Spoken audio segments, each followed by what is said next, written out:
So, I'm gonna do this fucking video. Like, really, honestly, there's only like, I don't know, 2 or 3 questions that I really even give a shit about. They're just fucking stupid. But I'm gonna do this fucking video. I don't want to waste my Saturday doing this video. And if you can't tell, I've been, been drinking a little bit. Don't worry. This is only my second. I should still be able to make more than good enough arguments to fucking battle against Google's fucking stupid shit. But this is nothing. Man, when I used to drink all the time, I'd have like 4 or 5 of these things before I get really, really drunk. But I haven't drank in about a year. So, this is fucking nothing.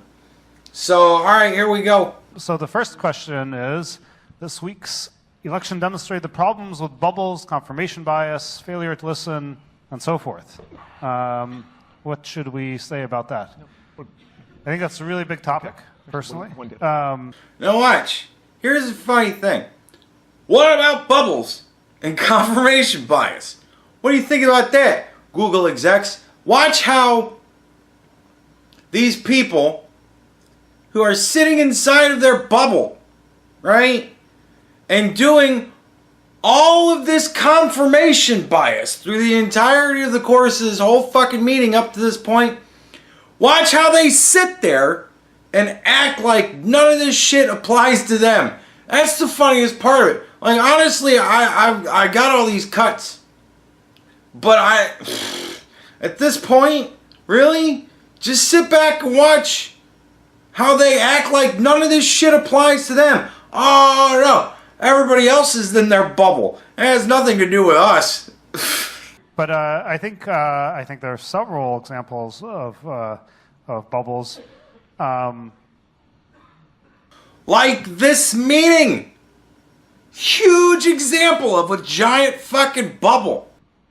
One thing is, we saw a whole bunch of pollsters and so forth be like really wrong. Not the pollsters themselves, I think people interpreting the polls. No. You see, when they said that Hillary was going to win, like 89% chance that she was going to win, or whatever the fuck it was, I know it was ridiculous. It was huge. Everybody was like, man, slam dunk, this bitch has got it.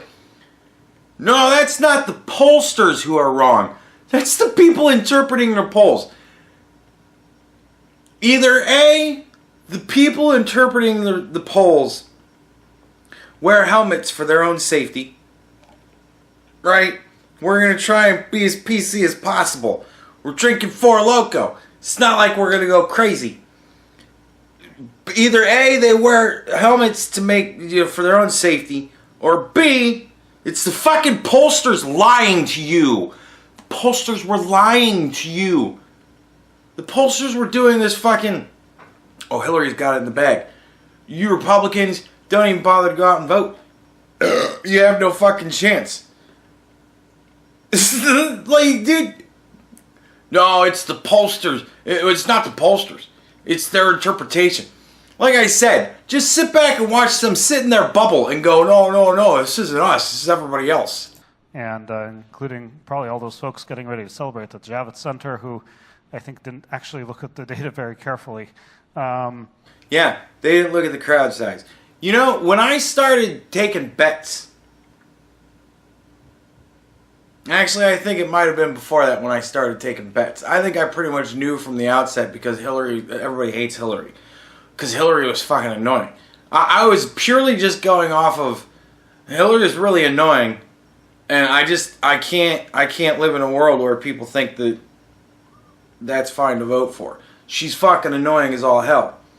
I think I was going purely from there. I had it decided from she's fucking annoying. But when I started to see the size of the crowds, when Hillary had like 50 people, maybe a couple of hundred people in her audiences, and Donald Trump is selling out fucking stadiums, That's what I knew. This bitch ain't gonna win. But, so yeah, there's definitely groupthink can be a huge risk. Groupthink can be a huge risk. As we sit in the middle of this giant, this giant groupthink meeting that we're having. Like, dude, the obliviousness of these fucking people. It's really this, oh, well, that's everybody but me. They all have that mentality, man. Like, honestly, after seeing this meeting, I can't seriously take any of these people seriously ever again. It's just so pitiful, fucking sad. There's also just this story of two countries, the divided nation and so forth. I personally happen to think that's a little bit of an exaggeration of an explanation when you actually look at all the data, but... Bitch, don't pretend like you've looked at fucking any of the data.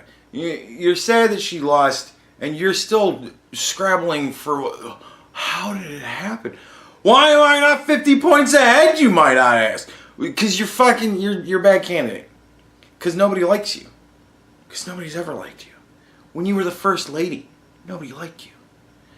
When Hillary was the first lady, this is a fun fact, folks.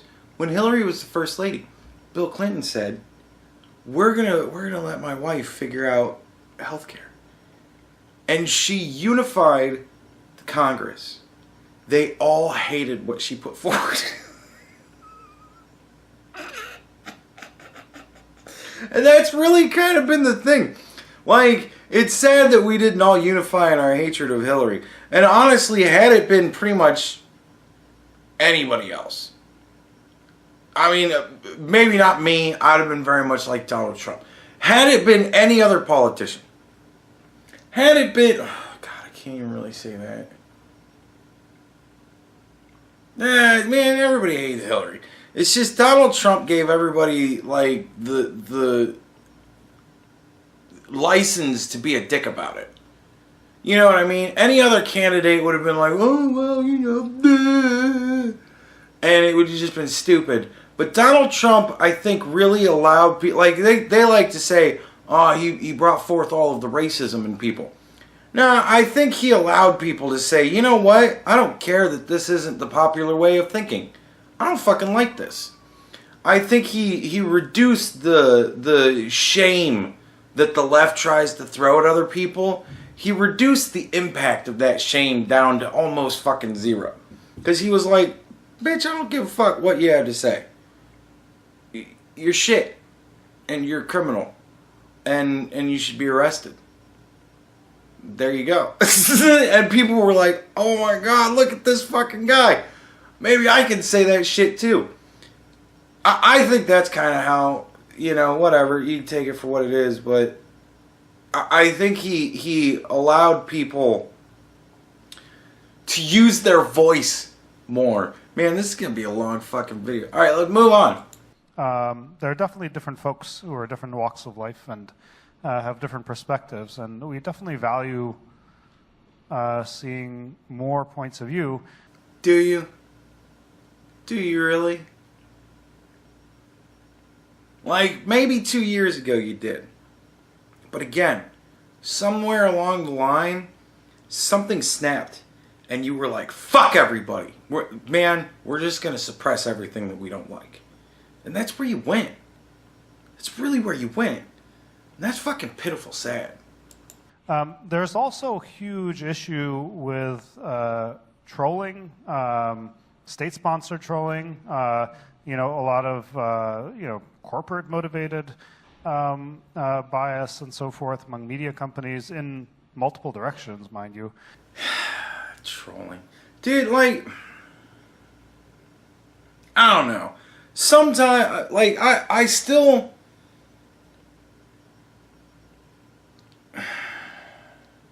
I still have confidence in the American people.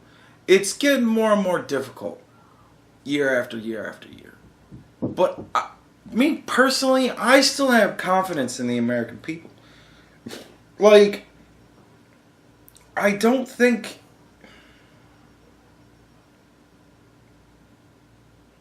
I think it's going a different way now. I think that the higher educated people are getting more and more stupid. And the quote-unquote lower educated people are just getting smarter. I think there's a cognitive shift in...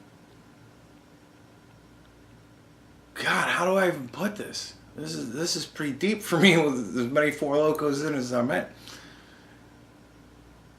Like, the people who are higher educated are being educated on horseshit and dogma, right? And that becomes all of their knowledge. All they know is horseshit and dogma. And the quote-unquote lower educated people, they're more centered in realism. You know what I mean? Like, they understand... I think it's getting easier for the common man to see through the bullshit, because the bullshit has gotten to a point now where the higher educated people, the people propagating all the bullshit, they're not as good as doing it anymore. It's not as clever. They have no clever. There's no clever people that are involved in it. It's all very blatant. And I think that the common man is able to pick up on the blatancy a hell of a lot easier now. So I think that the quote-unquote lower educated people, the people that these motherfuckers want to say, oh, it's all you dummies. All us dummies, we're seeing through your bullshit. Because it's getting easier and easier, because you're far less intelligent about hiding it. Like, I think that's what's going on. I don't know. I don't even remember what the fuck I was going to say here. But I think that's a good point. So I think there's like a huge set of issues here all wrapped up in one question. I don't think we can cover it in all one go, but I think we should be more thoughtful about it. I mean, look, I think it's good. I think, it's, Sergey said it, this is a deep issue. I think over time, as we are definitely in the role, it's our core mission to help users discover information. Yeah, but that's the problem, man. You want to help people discover the information that you like. You don't want to help people discover information. Like, the internet should have been such a tool for everybody. Like Ken was talking about. Zealot fucking Ken. Like he was talking about with the wall and the square and all that bullshit. What I don't think Ken understands is the square was a place where everybody kind of went to just kind of throw out their ideas. You know what I mean? And everybody went and threw out their ideas. And some ideas people were like, what? And they got laughed out of the fucking square because they were stupid ideas. Not because people didn't like them. Not because people disagreed. Not because, we just don't agree with that, so fuck all that. It wasn't that. It was, alright, fine. We'll think about that. And we'll rationalize that out. And then everybody would kind of get together and think about all the ideas and rationalize them out and go, see? Do you see now why your idea is fucking stupid? Alright, now go away. Like, it kind of was that type of a thing. We thought about all of the ideas. Nowadays, ideas are just fucking rejected out of hand. And you think that's still the square? There are many, many places where we are ranking, we are algorithmically doing stuff. So over time, understanding some of the things that are happening and course correcting, I think it's good, but it's a very, very difficult problem to tackle. But I think it's a moment of reflection, as I said earlier, for a lot of us, and I think there's good feedback in the question. I don't know. It cracks me up. Well, that's good feedback. That's a good question. Yet they don't really consider that they might be a part of the problem. Like, honestly, anytime anybody refutes my arguments in the comments, I always think to myself, honestly, anytime I make a video, whenever I watch it again, which I do, I always watch these again. I do it not only to make sure that the edits are good, and things of that nature, and that I'm actually doing the whole fucking thing. But I listen to what I'm saying. And sometimes I sit there and I go, man, I don't know. I don't know if that's me just going fucking crazy. And I really think about not only, because I've spent all this time watching this video. I've seen this fucking video in its entirety now 3 fucking times. And, you know, I've heard the arguments 3 times. And I'm making my arguments now. And I'm going to listen to my arguments once. But I'm going to give my arguments the greatest degree of consideration when I edit through and you know, essentially proofread my work. I give it my greatest amount of consideration then, because, you know, I want to know, and is what I'm saying really what I think? Or, you know, how is it going to come off? Is it going to come off like I'm just fucking lunatic? Because if it's going to come off like I'm just fucking lunatic, you know, that could play well or not, but but for the most part, you know, I'm thinking more, what are people going to say about this? How are people going to take this? And I think that that's the problem with not only these people, but a lot of people on YouTube. They don't consider, how are people going to take my saying this? They're just so certain that they're right that they finish their editing process and go, we're done, fuck it, that's perfect. You know, whatever it was I said maybe an hour or 2 ago, no fucking problems. No problems here, folks. And that's like the big problem. But let's do an audience question. Yes?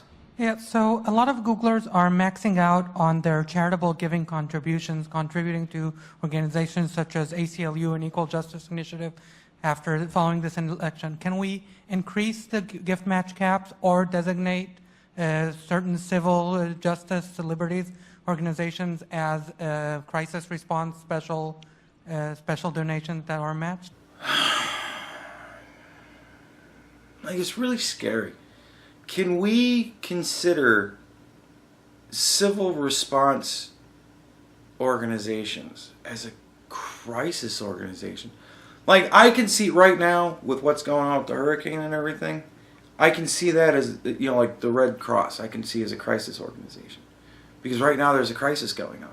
Anybody who's doing anything for anybody in North and South Carolina, I can easily consider that, yeah, that's a crisis fucking organization for this amount of time.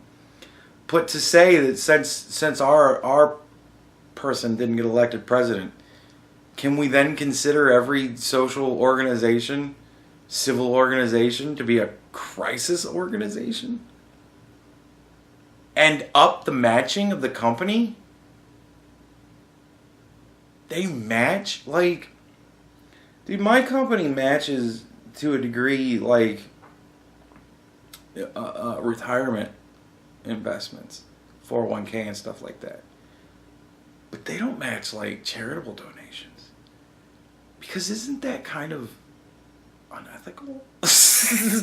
Without It's a good suggestion. I don't know that maybe we'll have to chat about it a little bit. What's today's match? 612? I can't remember. It's $6,000. $6,000. They match up to $6,000 in charitable donations. Like that, again, that's great if it's the Red Cross or Habitat for Humanity, Doctors Without Borders, you know, the fucking animal groups. I can't think of one off the top of my head right now. Cancer research. I think that's awesome. But the ACLU? NAACP? Isn't that unethical? Unethical? And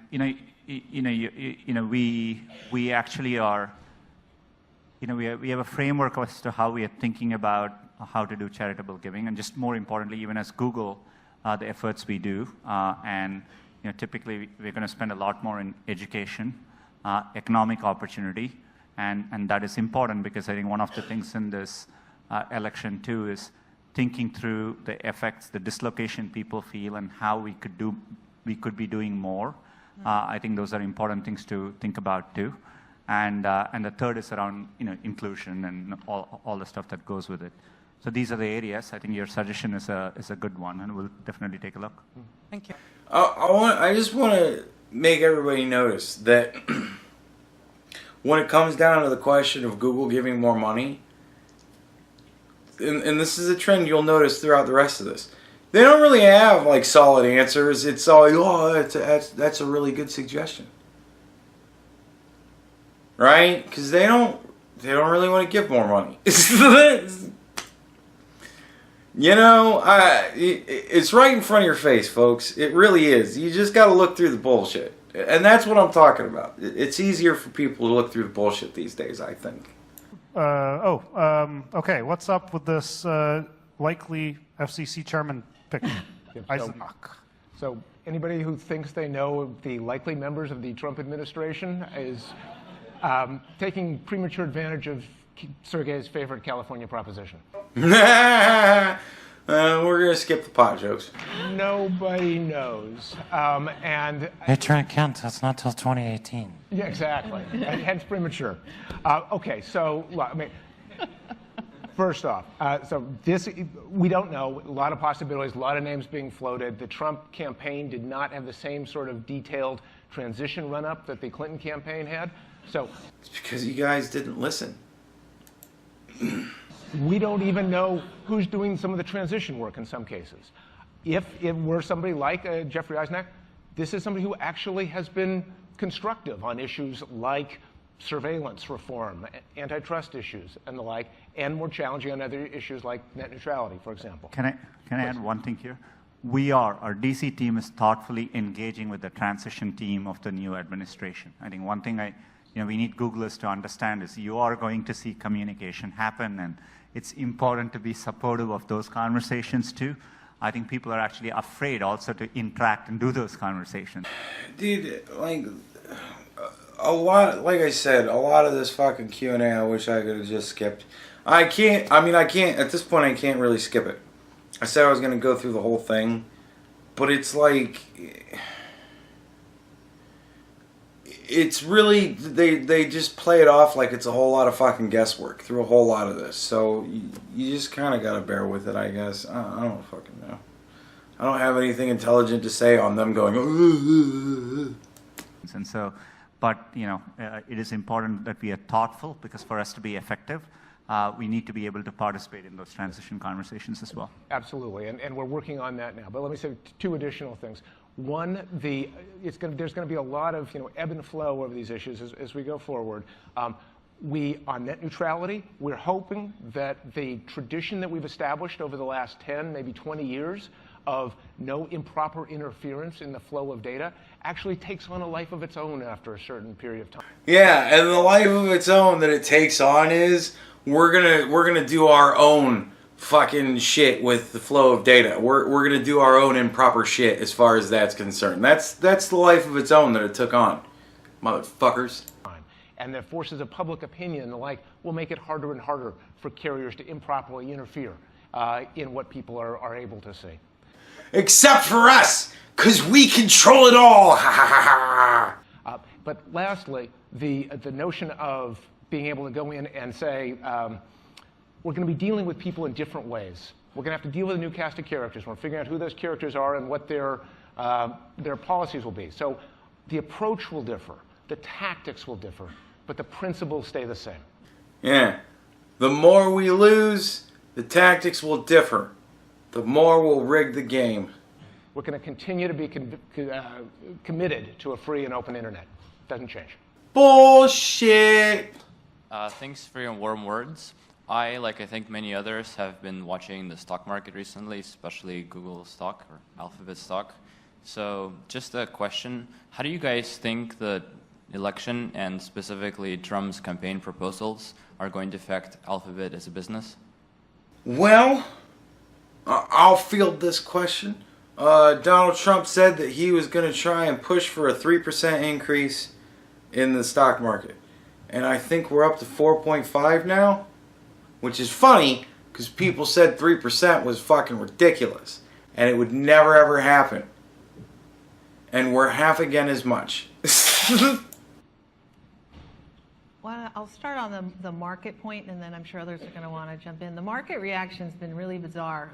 In the vote, as many people saw, at first the market was indicating down 800, and now it's up. I think one of the kind of sad realities in the market is that the bank stocks are up a lot because banks are going to be a beneficiary. And so you'd say people who were left behind feeling left, like they've been marginalized and looking to somebody for positive change. Well, a lot of the policies actually are very pro-bank, and because a lot of his advisors are hedge fund guys. So that's, to me, a really sad kind of quick response to what kind of policies are people expecting. But very much to Kent's point, nobody really knows, and so it could kind of be a bit of a head fake going on in the market because people are guessing and hoping it's going to go in a certain direction.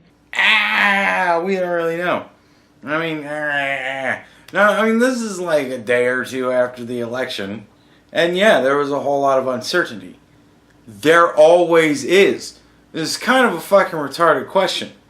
Because the markets always kind of fluctuate after an election. Because nobody fucking knows what's actually going to happen.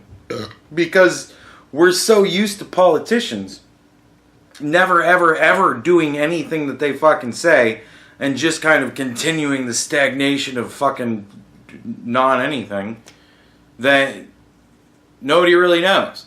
And as people have begun to realize that Donald Trump is actually going to do what he fucking said he was going to do, we see the boom that happens. Funny that. So I think it's premature to read too much into it. And part of what goes on, and we've talked about it in some prior TGIFs, is you sell your winners to buy whatever else you want to do. So you're seeing a bit of a rotation, and whether that's fear about what he's going to do in tech, it's way too early to know. As we're looking at the various policies, like we have a business and a strategy that's focused on long-term doing good things for users, and good things follow from that. So that's what we're sticking with. I don't know if anybody wants to add anything to that.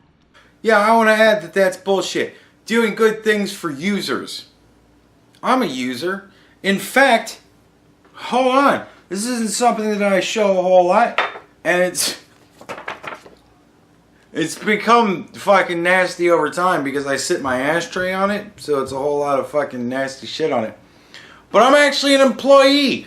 I have a fucking card here that I've had for quite a few, well, technically I've been an employee for fucking 4 years or more. But like I have this is my make sure that you actually are registered as an employee so that we can pay you thing. I'm more than just a user, I'm an employee. So when are you going to stop fucking me in the ass? Okay. What's up with us making people rich and coastal and poor in the middle? I love how they really just don't even give a shit about the questions from their own employees. Like, what's about this is a very long thing. I'm from Ohio, like thousands of Midwestern transplants here in the Bay Area. Oh, by the way, Ohio, yeah, go Tribe. We've contributed to the polarization that has moved high-paying work to the coast and has left the Midwest behind. Have we considered investing in a large Midwest office and encouraging our tech peers to do the same? Now this goes into, on a very local scale, the thing I was talking about in the last video, where they take the best and brightest from all of these other countries and leave them to flounder and fucking fail. This is their own people asking the same fucking questions that I'm bringing up in these videos. And it's, coast and making Midwest poor. Yeah, no shit, you are, motherfuckers. Glad you're taking it seriously. So first of all, we do have different offices around the country, as many people know. We do have one in Chicago. We're also in Larry's home state in Michigan. We have one in Boulder. We've got one in Austin. So we are around the country, and a lot of people actually like that as one of their options because quality of living and cost of living is different. Chicago's on the lake. It's kind of coastal. Cool. Okay, we'll go with that. There you go. You're not doing a whole lot for Chicago. Are you? So, but it's a good question, and as we constantly look at what makes sense and what would Googlers actually really like, so we'll continue looking at it. Like, it's just these non-fucking answers. That's a good fucking question. That's a question that deserved some deeper fucking thought. And they laughed it off, and then went, we've got offices everywhere, so. Yeah. I would. Here, I'll throw out my theory here. I think everybody's presuming that some of these folks left behind are, specifically the people who voted for Trump. I don't think the data quite supports that. I mean, I know there's the... You're not looking at the data. Like, you're looking at the data, but you're not really looking at the data. Kind of geographic, roughly speaking, spread, but in fact, Hillary won the low-income vote. In fact, people under $100,000 support Hillary, and over $100,000 support Trump. Yeah, and you think that's just, well, rich people go with the rich guy, and poor people go with the good Samaritan. No, the poor people are going with the person who will give them the most handouts. And the rich people are going with the guy who's going to give them the best ability to provide the poor people with jobs. Like, I don't understand how this is so complex. It's the really, really, really, really rich people, like all these motherfuckers up on this stage, that provide all the jobs to the poor people. Right? That's why we've seen such a huge job boom. You think that shit happens on fucking accident? Do you think that somehow Donald Trump made a deal with the devil and now all of a sudden there's all these jobs? Or do you think maybe it had to do with the tax cuts? Obama hammered fucking businesses with 8 years worth of taxes, and now all of a sudden Donald Trump has lessened those taxes and we have this huge job boom. Is it magic how that happens? I actually looked at the data, fairly carefully, and I think the biggest relationship was whether people had really routine jobs in an area, and that correlated highly with Trump's support versus having non-routine jobs. And you hear that, all blue-collar people? You have routine jobs. You're button pushers. So your boredom is why you voted for Donald Trump. Let's go back to the bubble question. Honestly, I still think we're stuck on the bubble question. We haven't thought about the bubble question long enough. There's actually a lot of historical precedent for boredom being a huge factor in vote choice. Yeah, everybody was just bored. They were thinking to themselves, Hillary, Donald Trump, I don't know, my life's just not exciting enough. Let's go with Donald Trump. Was boredom the reason why any of you voted for Donald Trump? Was it boredom? Because fucking assholes. And actually in building extremism. In fact, we've had a lot of work on Jigsaw on extremism that shows high correlation to simple boredom, Now, I will say that I kind of agree with that. The rise of Antifa, all the trust fund babies that have decided to put on their little costumes and go cosplay being fucking revolutionary. I will say that might have something to do with boredom. But, maybe if we dig a little bit deeper, maybe it's that there's no jobs for people with fucking gender studies degrees. Maybe there's where the boredom resides. No jobs for people with social fucking justice degrees. So they get really bored and decide, we're going to use our degree. Let's go smash cars. Also, when people vote, and I know people who voted for Trump and people who abstained and people who voted for Johnson and so forth, like, voting is not a rational act. As all of you know, for those of you who are in California, it's like there's just no point in voting in the presidential election in particular because California can't possibly matter. But still go out and vote. Do you notice how this motherfucker waited for, like, an applause break?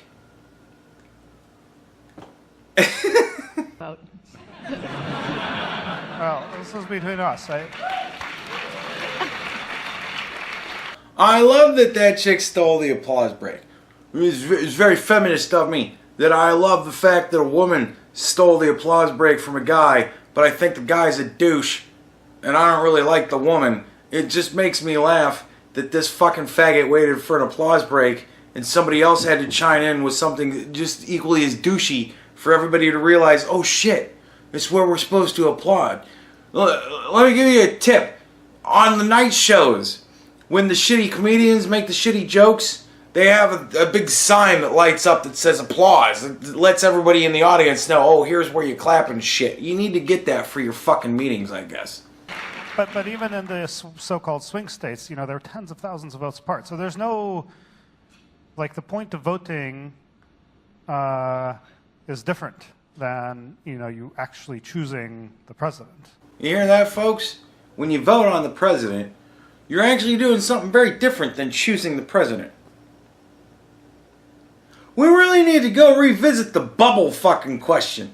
There are a lot of people, in fact, I've talked to the people who, voted in various ways that I might not have agreed with, and if they had to actually choose the president, they would have made a different choice. See, I get that you say that you talked to these people, but did you listen? It doesn't seem like you listen. And actually with Brexit, that's also true. It's just a different emotional act, and it feels kind of good to just give DC a big kick when you vote. It feels good. I can kind of get that.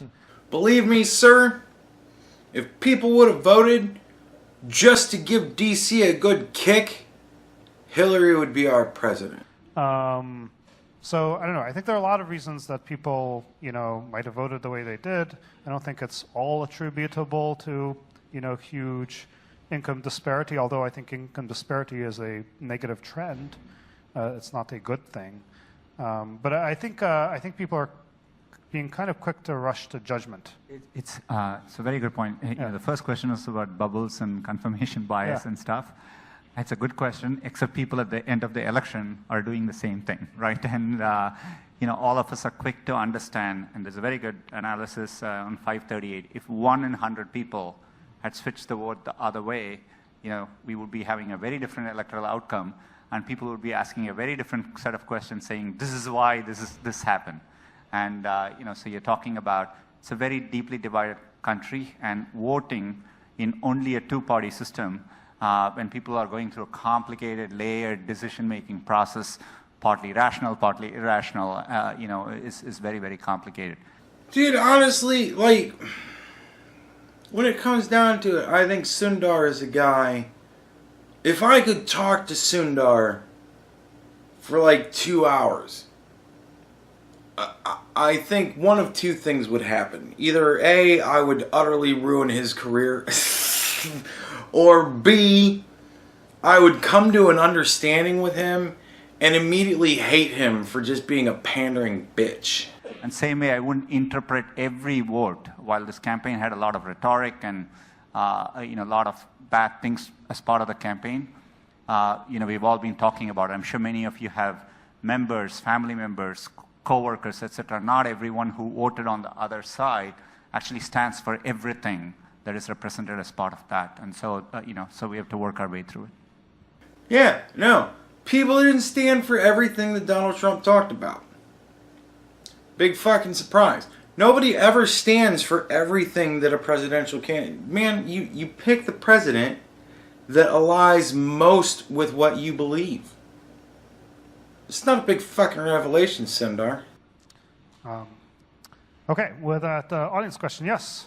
Yeah, so with rapid technological progress, we've seen that policy and regulation have not been able to keep pace with technological developments. And as that accelerates, we're going to see even more fundamental societal change on top of what we already have. And I have concerns that this administration is going to have a very hard time addressing that. So how do we, as a leader in tech, help make sure that policy and regulation can even potentially keep pace with technological progress and that people aren't getting left behind? So this is a question that boils down to, everybody but us is stupid. And are people going to be able to understand, especially in the new administration, are people going to be able to understand the things that we know? I think we'll keep up, dude. You don't seem that much fucking brighter than me. Let me answer most of that, and I'll try all of it, and then others can jump in. The job of our folks in D.C. and around the world is to try and educate policymakers.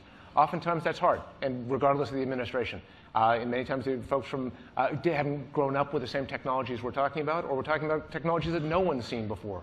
And we're trying to explain how they work, how they benefit people, how they'll impact economies. That work continues. You're right. I think in some cases, the next question coming up is about encryption. I think that's when we're going to need to get in and explain the merits of our position to people who may not have heard it before or internalized it before. That's important. We'll try and move the needle as strong as we can. The last part of your question about how we reach out to people. So again, we're going to try and move the needle as much as we can.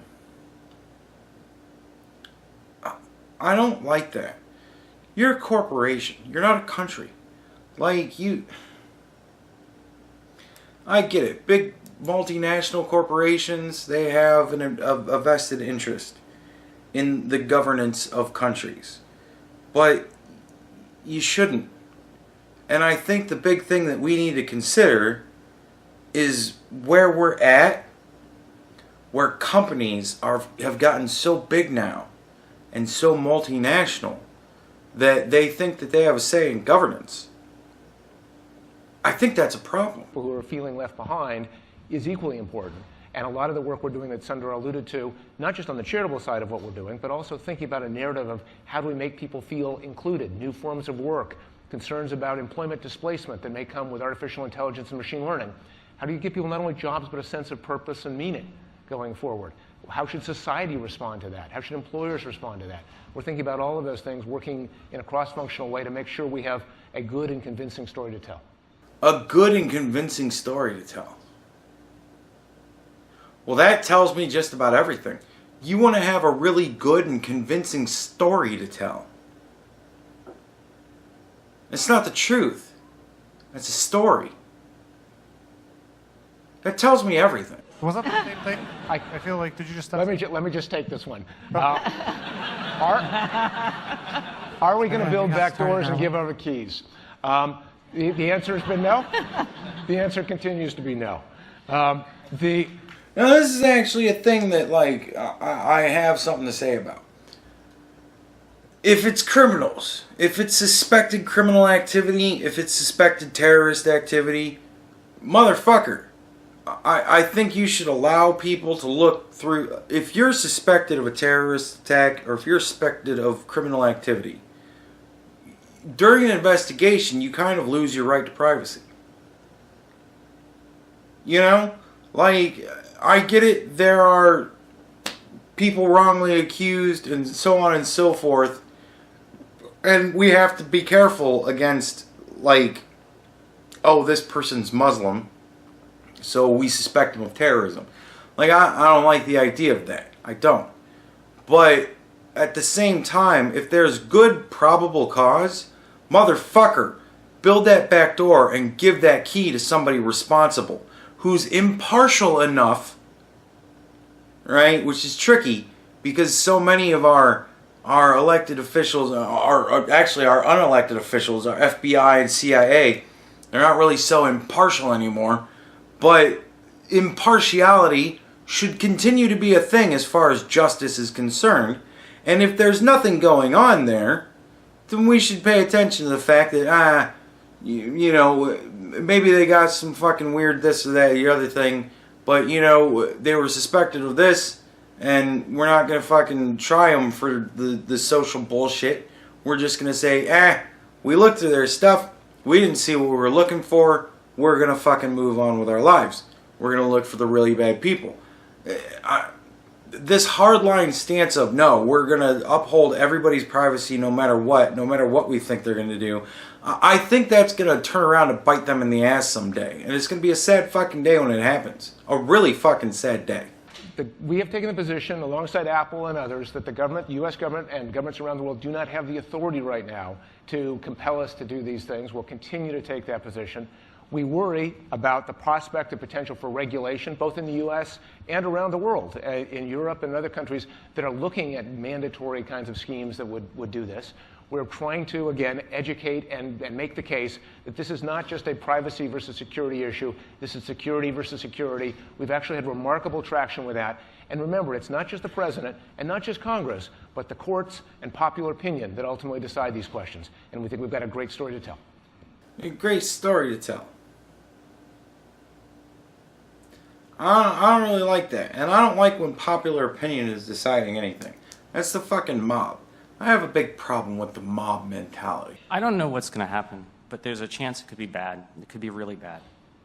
I think that we should hope for the best and prepare for the worst. Is that how you think about it? In other words, we're going to hope that nothing terrible is going to happen, but on the off chance that something terrible is going to happen, we going to be able to fix the game? It's a good look. I mean, the question you're asking is on many, many people's minds. As I said, I've gotten many, many emails about this. And, the early indications, in the last 24, 48 hours, have been okay. And there are a lot of, there's a long history of how things have worked in the U.S. It's a very, very, well-functioning democracy. And there's a lot of institutions which drive the right outcome as well. Ken gave an example for the encryption question. So I think we all are in the same position you are asking the question, which is we are trying to predict the future. But I think I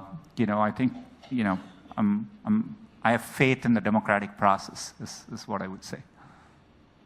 I don't know. I like Sundar. I really think that Sundar is a product of his environment.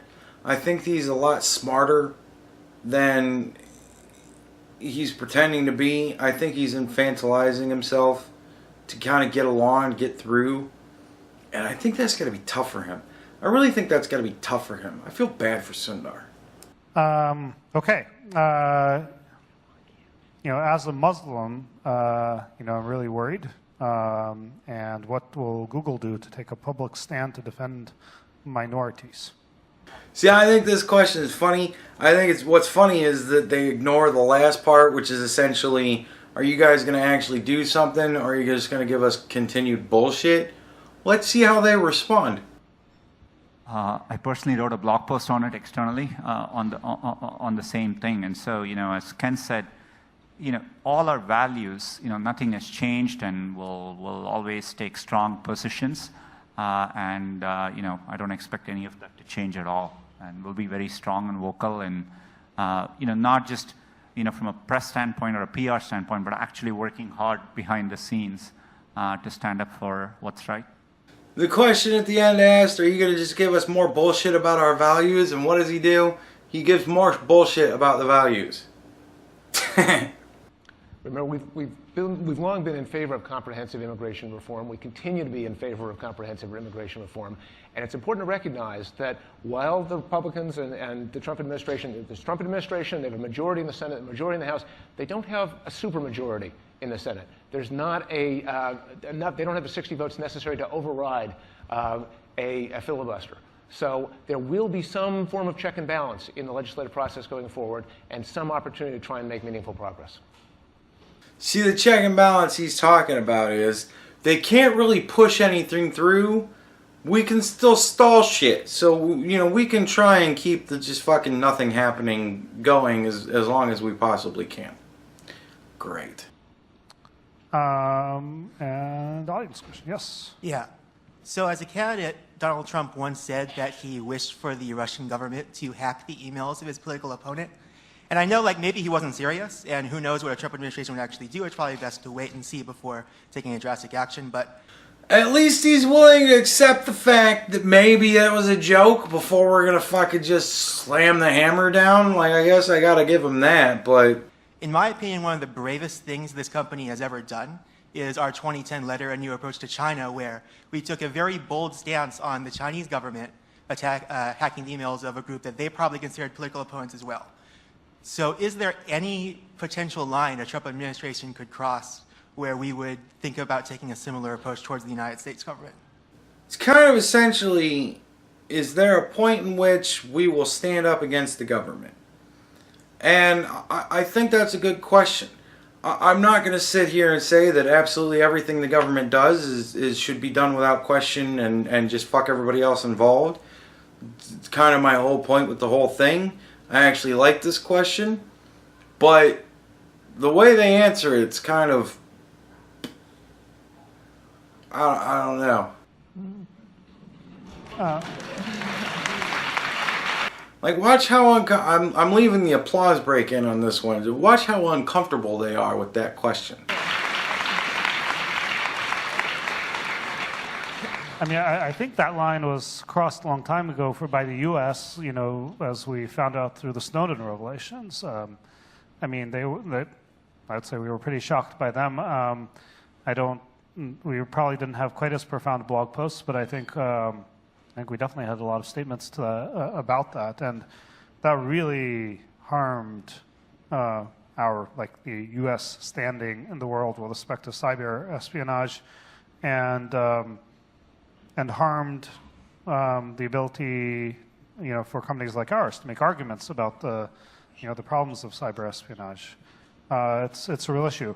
Now, we since then have built up, a huge amount of information security technologies, in the wake, actually even before, and in the wake of Snowden, we had, encrypted all of our backbone traffic and things like that.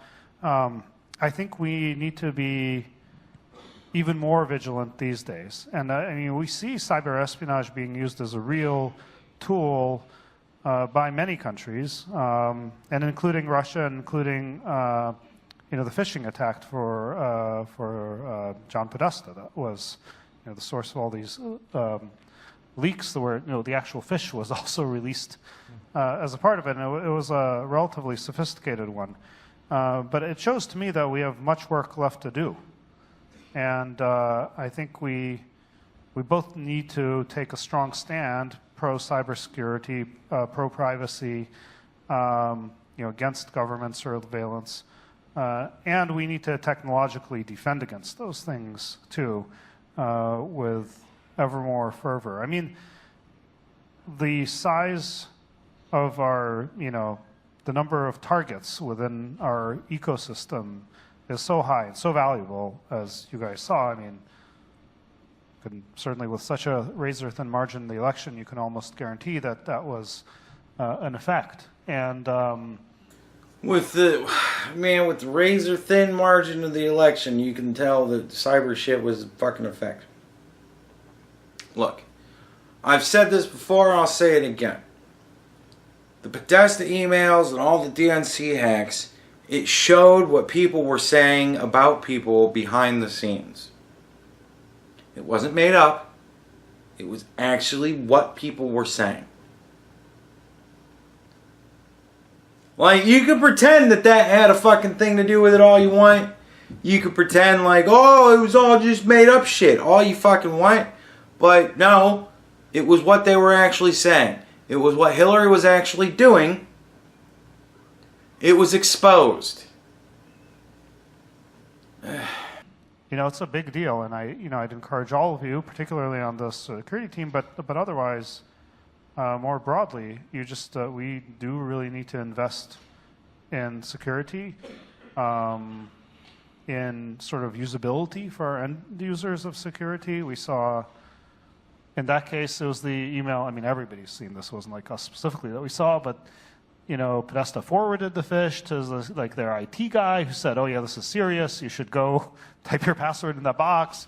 That was probably the wrong hire for an IT guy, but. Well, when you hire people based on race or gender instead of merit, these are the problems you run into. But, look, this is like presumably professionals who are even recommending this, and, we need to be on top of this. We can't, I'm making fun of it as user error, but we can't just say like, oh, that's user error. Like, we need to get more serious about it. And we offer two-factor, but not, obviously, people who really should take it don't. So we need to try harder. There's a whole lot of we need to try harder. As smart as all of you people pretend to be, you seem to need to try a lot harder with shit. Maybe it's because you're so blinded by your dumb fuck ideology.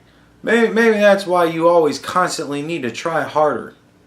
You think maybe? To be fair, I think we do send, I do think we as Google actually send emails occasionally to people asking them to click on a link and log on too. So, I think that's probably a problem. And so, it is. Sorry, it is a problem. It is. We need to deal with the behavior in these cases, and it's a challenging thing to deal with, but we need to get better at that. Yeah, maybe you don't ask people to do the same fucking thing as the bad people are asking people to do. That's a good thought there, Sundar. I think Sundar's a lot smarter than fucking this company allows him to be. Okay, there's a tax question here. What happens if the corporate tax is reduced from 35 to 15? And what about, one-time repatriation rate of 10%? So our strategy is driven by what makes sense for users and core to our mission. Tax is an output, not an input. We would like to see comprehensive tax reform. That's something that we've been advocating for quite some time.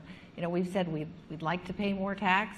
We get criticism for taxes, but we're following all of the rules as they are, and you just can't send in a check. And so reputationally, the question is, why don't you do more? Well, our answer and the answer of many people who have been thinking about this is we need comprehensive tax reform. Motherfuckers, this is what, man, alright, you ready to watch me go off? Here we go. This pisses me the fuck off. We'd love to pay more taxes, but we're not allowed. Yet you guys shit on fucking Donald Trump for how many deductions he takes. When he's still following the same fucking rules you guys are, we'll shit on him because we don't like him. But we do the same thing. It's just, it's what we're allowed to do. Fuck you, man. Why don't you take all that extra money that you'd love to pay in taxes, and why don't you funnel that into more charitable organizations? Why don't you throw that fucking extra tax money that you wish you could pay into the fucking Red Cross? Or if you don't like them, maybe the Animal Protection League. Maybe throw it into fucking, Doctors Without Borders. If you really want to make the world a better place.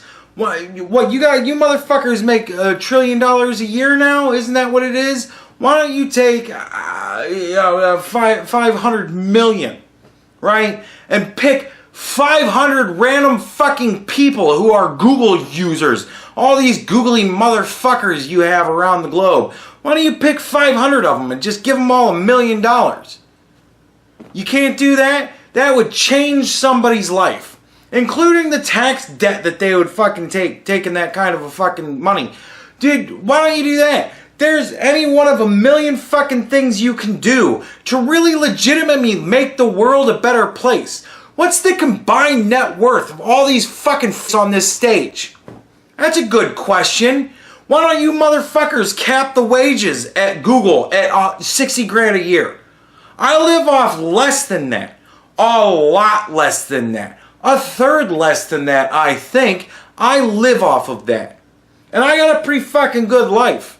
I got a shelter, I got clothes, I'm well fed, off of 40 grand a year. Why don't you cap the wages at Google at 60 grand and say, look, the reason why we're doing that is because of the other 60 grand that we're not going to pay you annually, that goes to making the world a better place. No, you don't fucking do that shit.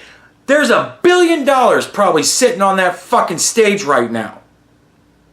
And you're sitting there going, oh, we wish we could pay more taxes. Well, you know what? There's all sorts of people looking for money. Go to GoFundMe and just throw somebody a couple of $100 grand. Why don't you go to GoFundMe and just max out fucking need for like X amount of people, up to X amount of dollars? Why don't you do that? Because you don't fucking want to.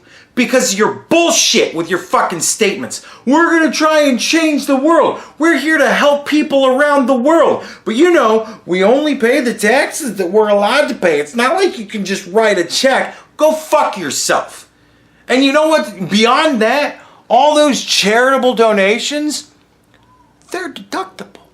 Which means you'd save even more money on taxes. Which means you could give even more money to people who need it. Why don't you work on some homeless shelters? Where's the Google shelter? I've never heard of the Google shelter for homeless people. Where's the Google job placement company? There's a lot of people the world over that could use a lot of money that a $1 trillion organization fucking makes. And what do? Well, we wish we could give more money. You max out at $6 grand. Go fuck yourselves. That being said, that 15% rate that he threw out is a lot lower than what any Democrats or Republicans have previously proposed. And I frankly think it's too low because we need revenues so we can invest in this country and do things like infrastructure spend and education and healthcare, and the list goes on. Why don't you go to hospitals and say, hey, we'd like to know, who it is that you have that's, why don't you go to a fucking hospital and say, everybody on the cancer wing, we're just going to foot their fucking bill.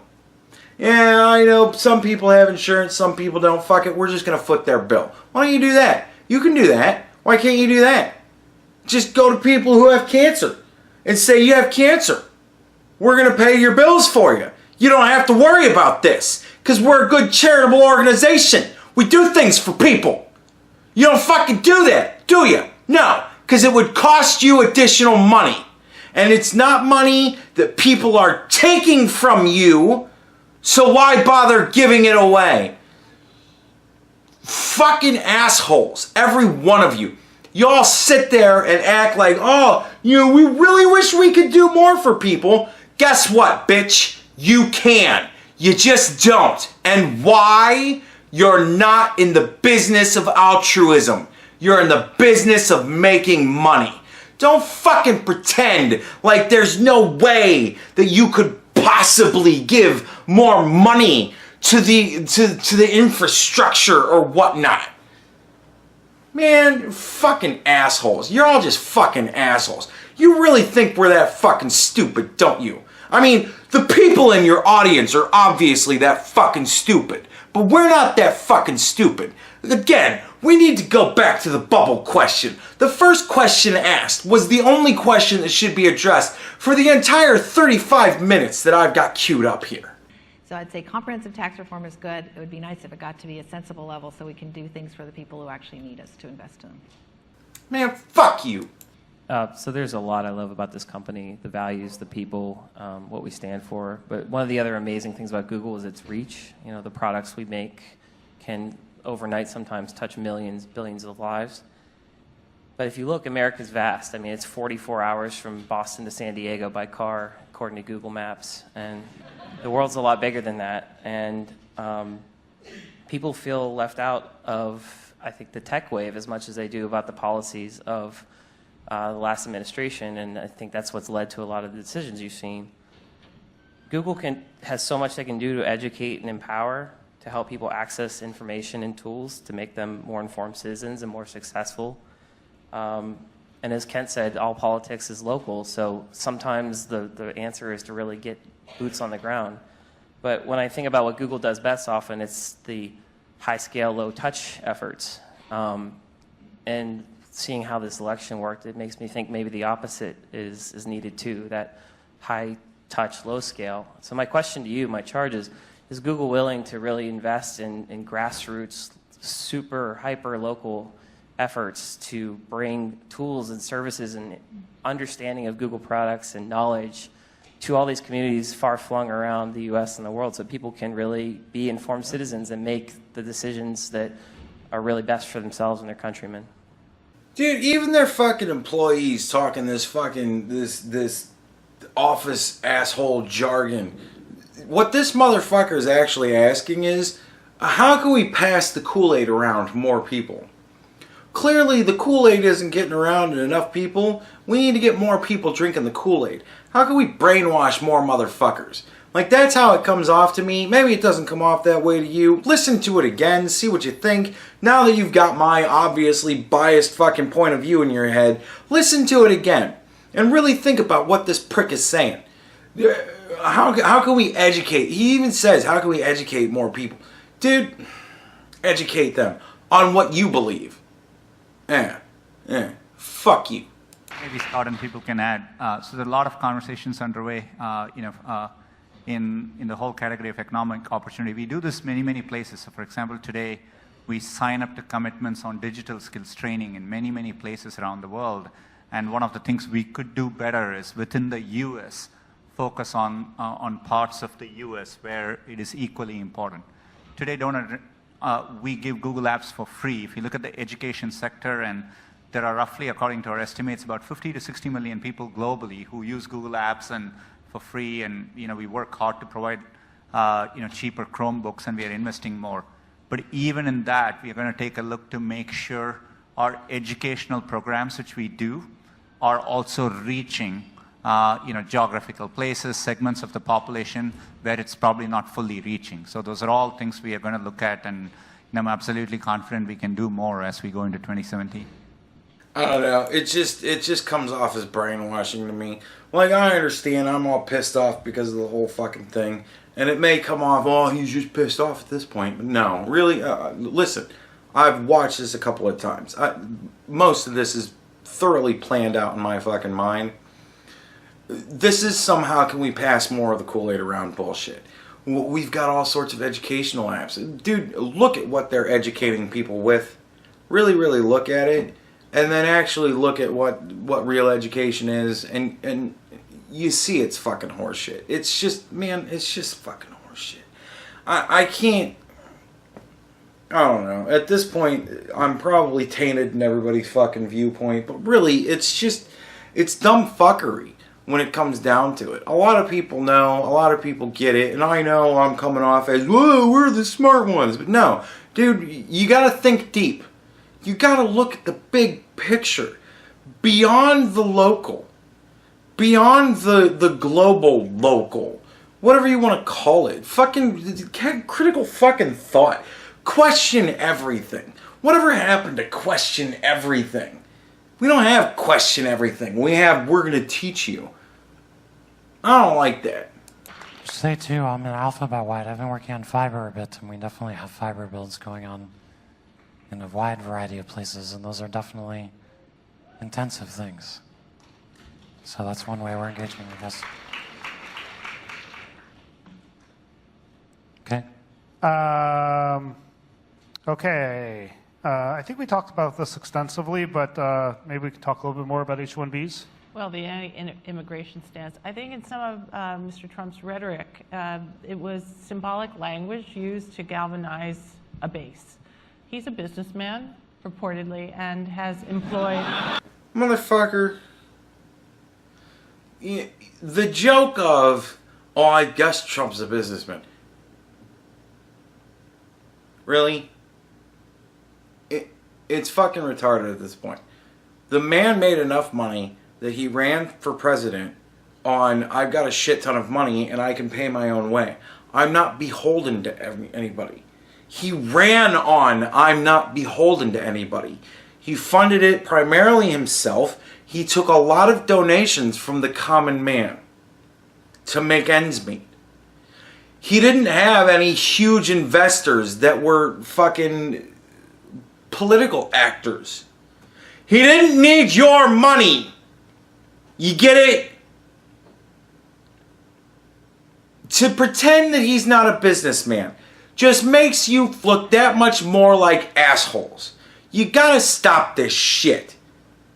And I mean, I understand this is 2 years ago, but people are still doing this shit today. And it's just fucking stupid. It really is. It's just stupid.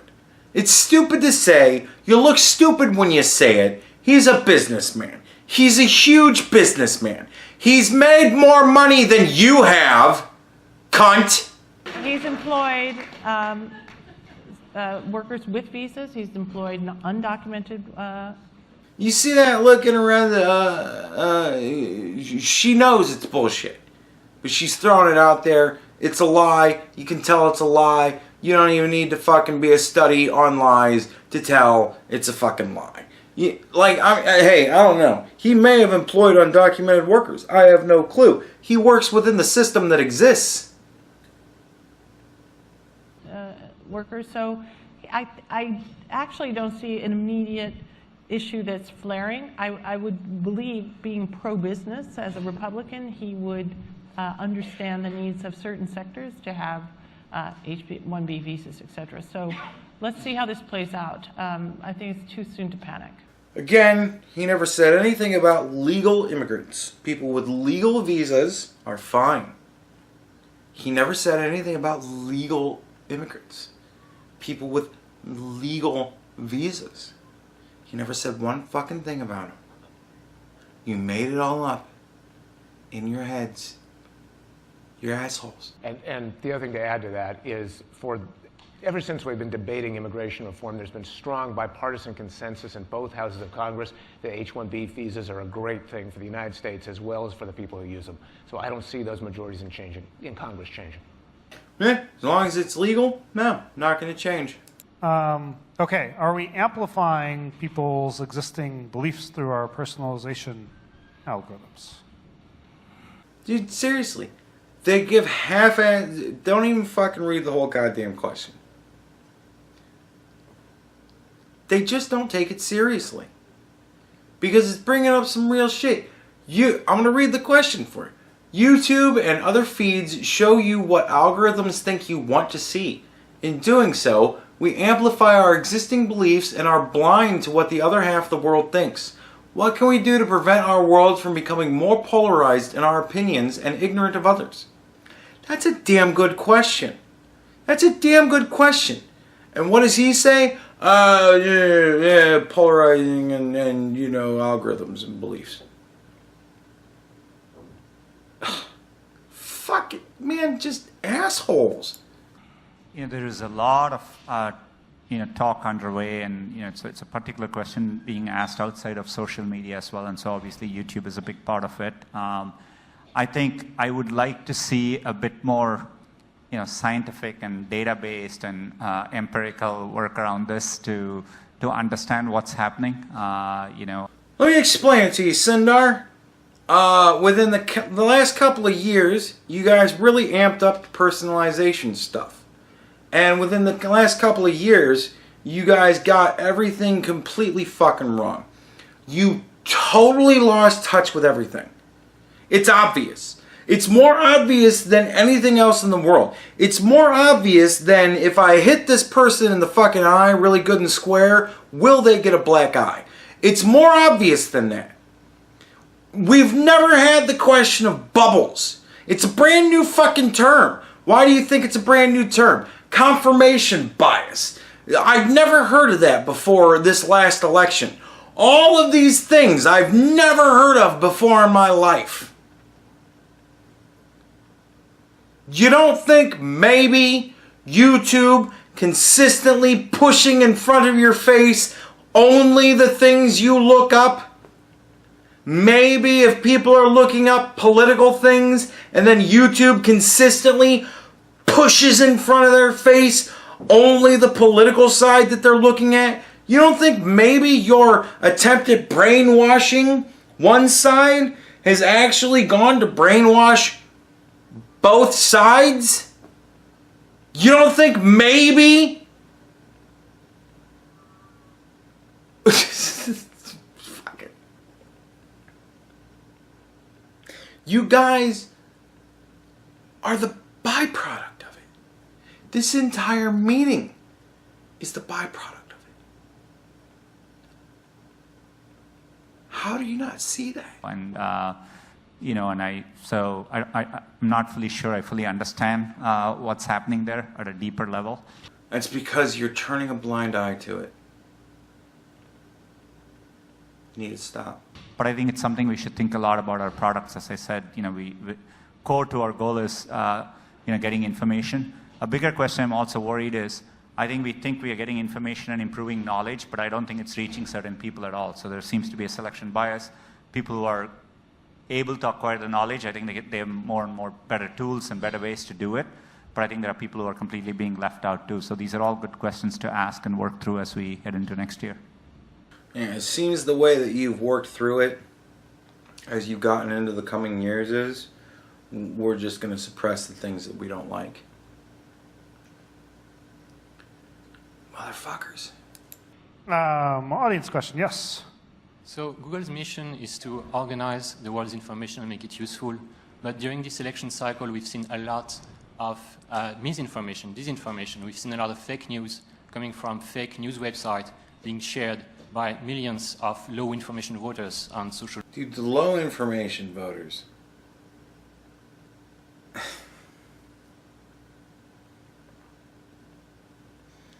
Just the lack of respect that people have for people.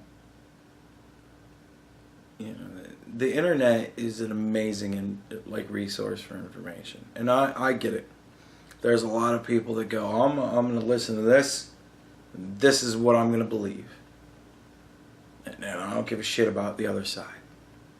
I get that, and that's fucking sad. But you know, perhaps instead of limiting what people see, maybe you should push all sides forward. Did you ever think of that? Push all sides forward. Push everything political to the front. Let the populace really decide. Quit being so fucking terrified that you might be proven wrong, that you're not willing to risk it. You're willing to fight for your fucking values. I dare you to really fight for your values. You want to know how I fight for my values? I push everything at my people. I give my opinions, and I tell them, I'm not telling you the truth, I'm telling you my opinions. I'm telling you what I think. If you wholeheartedly agree with me 100%, you're wrong. You're wrong. You're just wrong. There's so many angles to everything that we talk about on this channel, and so many angles to just everything in life. If you wholeheartedly agree with me in every single way, you're wrong. There's got to be something you disagree with me on. There just has to be. I'm too opinionated on too many different things. There's got to be something you disagree with me on. And that's why I always tell people, if you think I'm great now, just wait. Sooner or later I'm going to piss you off. It's going to happen. I guarantee it. Because there's no way, there is no possible way that you can talk about anything important with 1,000 people or 2,000 people or 1,000,000 people. There's no way that you can talk to 100 people and have 100% of them agree with you completely. It just doesn't happen. And if it does, it's because you're fooling yourself. There's got to be something, somewhere you disagree with me on. I constantly beg people to question me, educate me, help me. I don't want to sit here in my bubble. I want to learn. I want to grow. The best thing that's ever happened to me, honestly, like to dislike ratio aside, is the Saudi Arabia versus Canada videos I made. I couldn't be happier that I made those videos, because I had a lot of Saudi people reach out to me. Some of them reached out to me in a fuck you, I'm going to own you type of way, and whatever, that's fine. But a lot of people were like, look, I want to tell you what's going on. Clearly you're misinformed, and I want to help you. And I thought that was great. It was better than most of what I get from Westerners, I'll be honest with you. I talk a lot about serious shit on this fucking channel, and I get nothing. I get, oh, you're awesome. Oh, this is great. I get no questions. Nobody questions me. I sit here in my fucking bubble. And finally I had somebody go, dude, you're sitting in a bubble. You gotta hear this, and you gotta see this. And I had people that linked to me video after video after video, and I thought it was great. I was so happy. I'm like, awesome. Somebody's finally legitimately engaging with me in something. And you see how it changed. I made one video where I was kind of shitting on Saudi Arabia, mostly shitting on Canada, but pretty much shitting on everybody. And then I did a series of videos. I did only 4 videos in a row where I took everybody through my learning process. And then ultimately I wound up pretty much saying the same thing all over again, but I was a little bit less harsh on Saudi Arabians. And I still get shit on for the first video, but I get a lot. Man, I'm not doing this because I think I know everything. I'm doing this because I know I don't. And I want to learn. The entire reason I'm doing this YouTube channel isn't because I think I know everything and I'm trying to educate the world on what I know. It's because I don't know anything. And I need to learn from you. It's the only way we grow. It's from learning from each other. We all have different experiences. We all lead different lives. And the only way we're ever going to be complete is by understanding where we're all coming from. It's the only way we get a better understanding of where we are.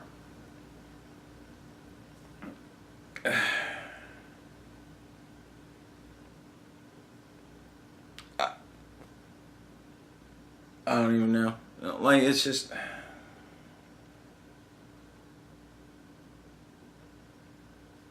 It's just disappointing to me. Like, I don't understand why people... Where's the quest for knowledge gone? Once upon a time, we really had a desire to learn. And now all of a sudden we think we know everything. I don't know where we got to get to that point. How did we get here? How did we get to where I don't need your opinion anymore because I already know you're wrong? I don't even need to hear what you have to say because I know you're wrong. How did we get here? Participation awards. Media, and ultimately there's been many people who've been voting, who've been acting based on completely made up information. So can Google do anything to try to filter this out, to try to do something against very organized, very intense campaigns of disinformation targeted at low information people? Look, I think our investments in machine learning and AI is a big opportunity here.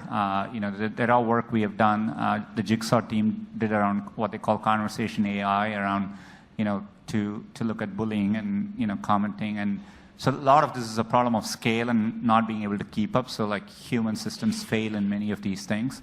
So I think, investing more in machine learning and AI could be one way we actually make progress on some of this, some of this stuff.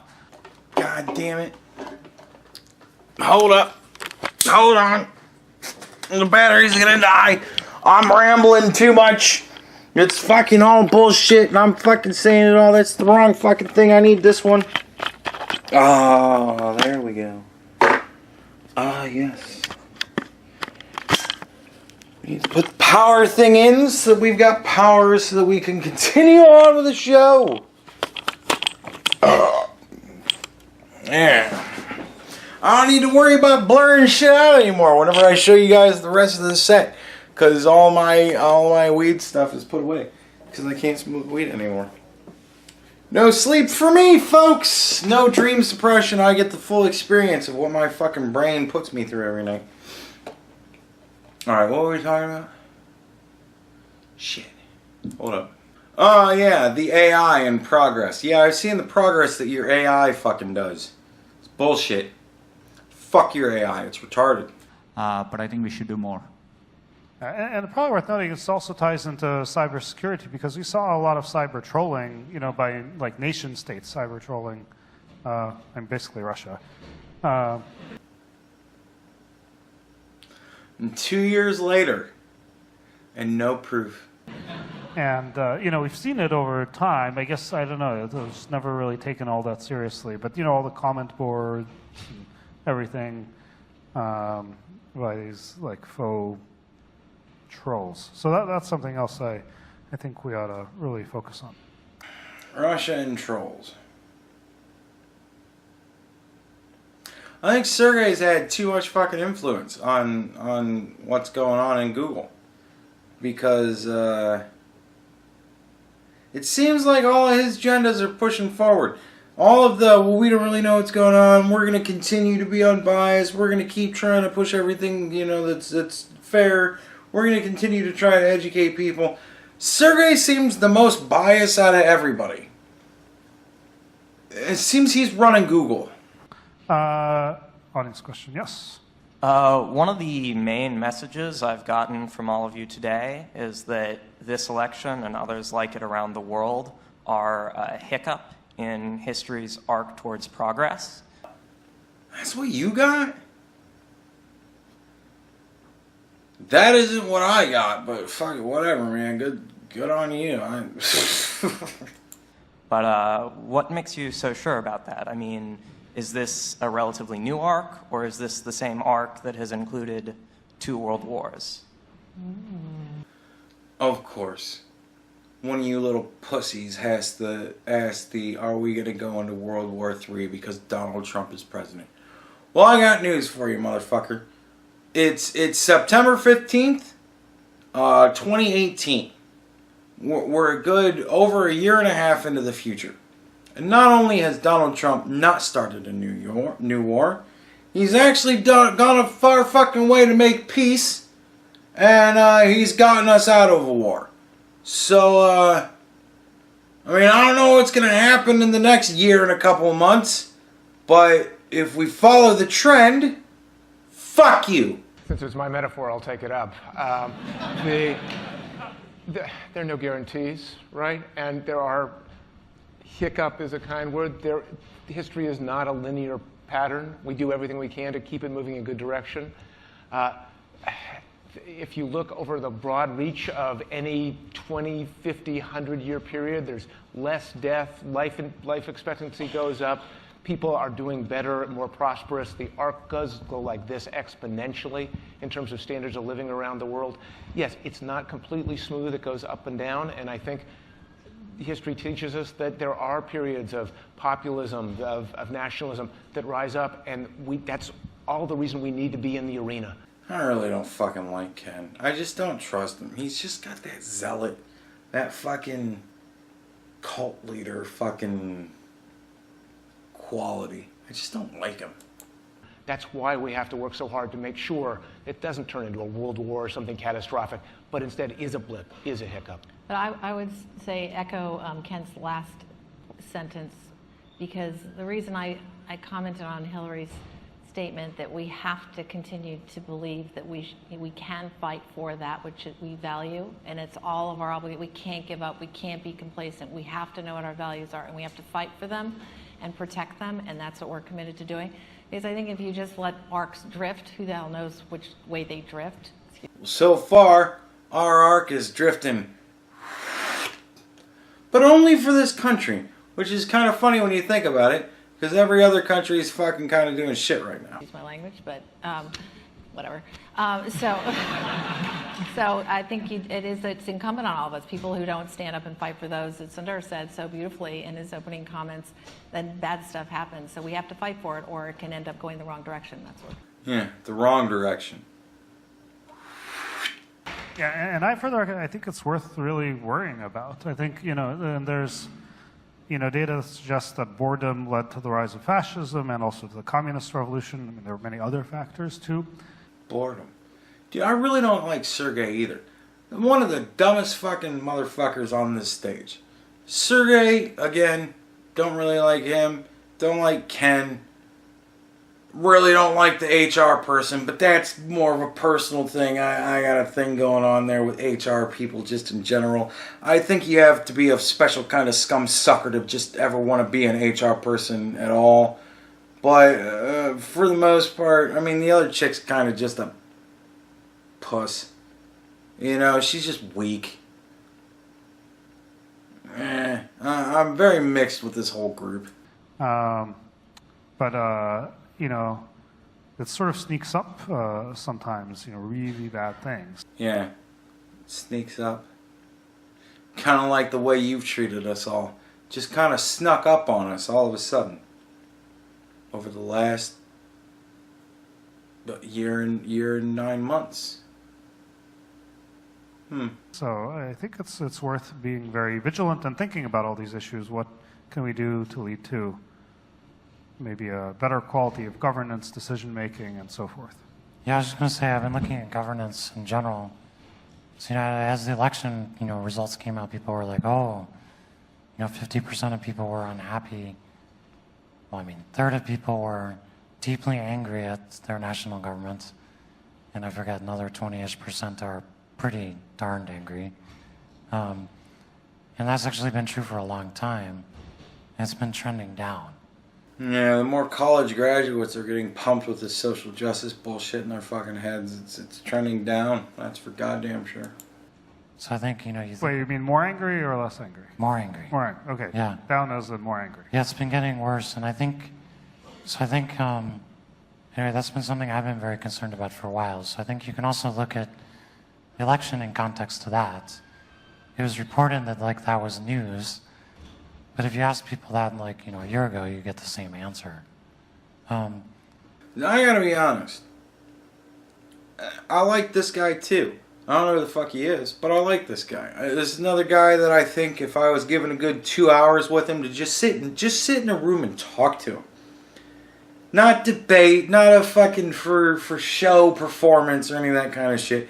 If I could just sit down and talk to this guy, I think I'd probably cost him his job too. So I do think we have a lot of structural problems in our democracies, which I think is really, if you're worried about, the World War III kind of cases, I think a lot of that will be driven by this deep dissatisfaction that people have, which I think some of which is really warranted. So I guess I've been looking at a lot of the structural issues that are causing that. I do think there's a lot of increasing complexity in our governance, which isn't really causing better outcomes for people. I think people feel that kind of intuitively, and we don't have an answer to that. People aren't even talking about that. You know what I mean? It's corporate speak, so everybody kind of never fucking actually says what they're really thinking. It's all just kind of bullshit. Everything's kind of middle of the road. Nobody really wants to say anything really one way or another. Certainly nobody wants to go away from the popular belief, but there's innuendo both way. And it's some of the people, Sergey, the fucking HR person, Ken, they all kind of innuendo towards we're going to really control the fucking world, man. And then there's other people like Sundar and this fucking dude here in the yellow, where they kind of they innuendo towards, there's a lot of things I really wish I could tell you guys that I'd get fired if I told you guys. And I can't tell you guys these things because the rest of the people up here would hang me in front of you, and that's not cool. I really feel that way about this guy. So I'd also encourage people to kind of maybe try to look past the election itself and also think about what's been happening for the last 10 years, last 20 years, look at those trends, and look at the election in the context of that, and how we solve those problems and make things better. Yeah, dude, I think a lot of what you're saying is just falling on deaf ears, man. You're talking to the bubble. I don't think it's going to get through. And maybe worth noting, that's a broad issue. Beyond Trump specifically, who I know many of us find very offensive. See, and that's another thing. Sergey, which I've said a couple of times now, I really don't like because he's innuendoing towards we're controlling the fucking world. Notice how there's not a whole lot of times where the execs kind of decide to expound on each other's points.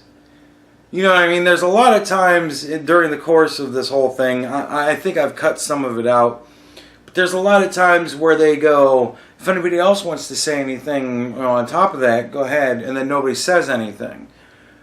There's not very many times where people try to clarify what other people have said. And one of the very few times that this dude in the yellow speaks, Sergey now has to clarify what he said. But, in as much, and I know there are a number of Hillary supporters here, a lot of people might, view her and more broadly the Democratic Party being also very, polarized and having its own set of issues. So I think higher quality governance, would benefit everyone. And he doesn't really fucking say anything, does he? Okay, we have 2 more questions, I guess. Okay, be super fast. Yes. Or, sorry, I'll take one at each mic. Sorry, sir, maybe. Speaking to white men, there's an opportunity for you right now to understand your privilege in the society. We're going to skip the virtue signal. Thank you very much. And last question, yes? All right, I'm going to take this moment here to address the hats. I'm sure a lot of you the whole fucking way through have been like, dude, why aren't you saying anything about the fucking propeller beanies? I've been waiting for this moment. It looks like the propeller beanies say Noogler. I imagine those are issued to new people. Right? I really think that it's more of the infantilizing type of thing. We want to try and just continue to make adults children so that we can keep telling them what to think and what to do. It's a big tactic from the fucking left. They don't want you to grow up. They don't want you to think for yourselves. They don't want you to question anything. They want you to do what you're fucking told. Kind of like children. Even though they technically don't even want children to do what they're fucking told anymore, but whatever. It's a very confused fucking mental state, the whole left thing. But they got these motherfuckers in propeller beanie hats. And I really think that that's an infantilizing thing. You know, you're new, so you got to put on your propeller hat. I wouldn't wear a fucking propeller hat. Like I said, I wouldn't make it fucking far in Google because I'm an adult. I don't think like a child. And if somebody came up to me and said, here's your propeller beanie. You gotta wear this because you're a noogler. I'd be like, man, fuck you. I ain't wearing a fucking propeller beanie. Maybe when I was 18. Maybe when I was 20. And way big into ecstasy and the drug life and the whole rave thing. Maybe I would have been into it then. But I'm an adult now. I'm not wearing a fucking propeller beanie. Suck a dick. Is there anything positive you see from this election result? Now, honestly, I think that's an amazing question. It's as stunning of a question as the last question in the presidential debate, where I forget the guy's name, but the guy got up and said, is there anything positive you could say about each other? And I thought it was a fucking brilliant question. I was like, oh, motherfuckers, how are you going to answer this shit? This very much hit the same chord with me. I was like, what do you got to say that's positive, bitch? Like, you've been sitting up here fucking crying and acting like this is a funeral. Is there anything fucking positive you have to say about this? I think it's a great question. But watch how they react. Boy, that's a really tough one right now. Laugh it off. I can tell one. Children. Like, somebody actually has one. Who is it? Who is it? to be very clear, in his acceptance speech, he said US should spend more and improve its infrastructure. And I think a lot of us who have felt that for a while. I think there's a lot more to be done to improve the infrastructure of US. So there's a positive thing. I'd also say, I do think, national government's been very gridlocked. Yeah. We do have a situation here where obviously Republicans have a lot of control over what happens and responsibility for that. So hopefully something good will come out of that. Notice it's the only two people that I have in any way supported, in any way said that I kind of like even a little bit. The two people that I said that, yeah, about a 2-hour conversation with me would probably cost them their jobs. Two people have something good to say about this fucking election. It's not set up. Like, I didn't set this up from the start. You just got to kind of believe me, I guess. But no matter what you got to say, listen back to what Sergey and the dude in the yellow had to say. Like, watch the video yourself. and think to yourself, who are the only people that I would actually in any way support, that in any way I could think that I could actually talk to? Who are the people I could talk to in any way? Watch them without me. I don't care. Doesn't matter to me. You think I'm trying to play you? Bat me. Yeah. I mean, I think it's also worth saying, I mean, I find so many things that Trump said very offensive, and I don't have very high hopes, but he could do anything. I mean, you have no idea. It's just... See that? The motherfucker I don't like probably the most goes, well, you know, he could do anything. I really, really don't like him. I think he's offensive and horrible. But he could do anything. I mean, you never know. Bitch, don't try and fucking play me. You really don't know. So, I don't know. Maybe he'll do something great. Who knows? It'll take a little bit of wishful thinking. Yeah, that's it. We're at a fucking hour and 47 minutes. Man, I'm probably going to cut down highlights. I'll be honest with you. For those of you who have made it this far, congratulations. This is going to be another one of those the movie edits. I'm really going to struggle to get this out by tomorrow. I'm going to be up late fucking tonight doing that. I guess I'm going to sleep in tomorrow. It's a good thing I slept in today. But yeah, I'm probably going to do a highlights cut. There's a lot of things that I said in this that I think are very important. And I've made a promise to myself that whenever I really go on really good tangents, whenever I make really good points, whenever I've got a really funny thing, I'm going to make it its own video. So I will I mean, this is an hour 40. Man, ain't nobody going to watch this for a fucking hour and 50 minutes. For those of you who have, God bless you. You're really helping out the channel. You're really helping out me. That kind of attentiveness, that kind of fucking continued watch time, you have, like, unless you're a YouTuber, you literally have no idea how much that helps me, how much that helps the channel. So thank you for anybody who's watched this far. I really appreciate it. And for those of you who didn't, you don't hear this anyways, you go fuck yourselves. Nah, because YouTube's fucking stupid, and it doesn't count. Like if you watch for 10 minutes, and then you take up where you left off for another 10 minutes, and then you take up where you left off for another 10 minutes. If you watch 10 minutes a day over the next fucking week, it doesn't take that into account as an entire video viewed. It takes it into account as 10 minutes a clip. So you may have gotten to this point, it may be a week or two later, and you fucking finally finished this video, and I can't really say go fuck yourself, because YouTube's just shitty that way. But I mean, if you've watched it all in one go, God bless. I don't know how I'm going to stand to fucking edit it and review it and really go through and proofread this whole thing. It's 8:16. In about 2 hours, I'm going to be getting sleepy. And I don't even think I'm going to be done editing this thing in 2 hours. And then I'm going to still have almost 2 hours to fucking watch this thing. And I'm pretty drunk.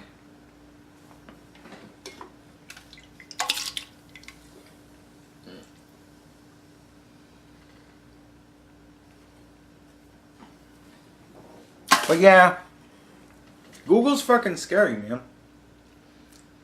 Like, the craziest thing to me, honestly, when it comes down to it, the craziest thing to me is the Q&A.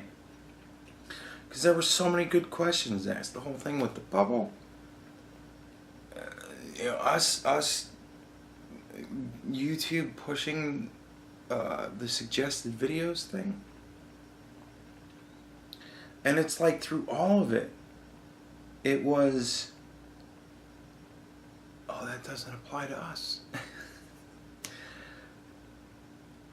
Your employees are asking you the question.